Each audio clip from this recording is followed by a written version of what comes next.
ang hirap unawain ng iba, kahit na may kanya-kanyang opinyon. Sa mga relihiyon at sa politika man, di nagkakaunawaan kung ano ang dahilan.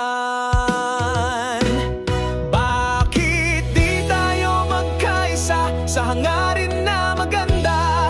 Hindi natin kailangan ng pamumulitika. Kung ang ating bansa ang siyang magdurusa, ang pagunlad ay nakasalalay sa atin. Kung tayo ay magkakaisa at maging isa sa layunin para sa bansa. Sa social media, away dito, away doon. Mga komento'y nagliparan, puno ng pot at galit. Di ba natin maisip na tayo'y Pilipino rin?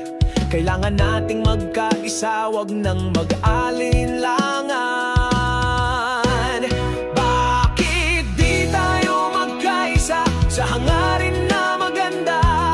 Hindi natin kailangan ng pamumulitika. Kung ang ating bansa ang siyang magdurusa, ang pagunlad ay nakasalalay sa atin. Kung tayo ay magkakaisa at maging isa sa layunin para sa bansa.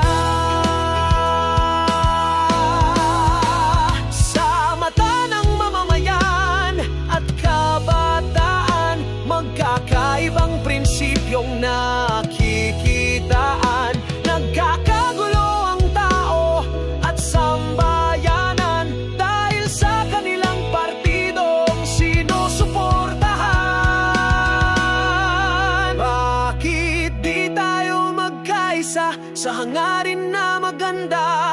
Hindi natin kailangan ng pamumulitika. Kung ang ating bansa ang siyang magdurusa, ang pagunlad ay nakasalalay sa atin. Kung tayo ay magkakaisa at maging isa sa layunin para sa bansa.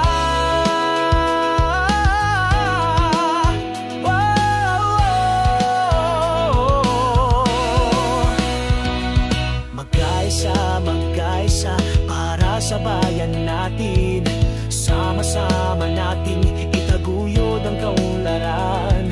Pagkakaisa ang susi, wag natin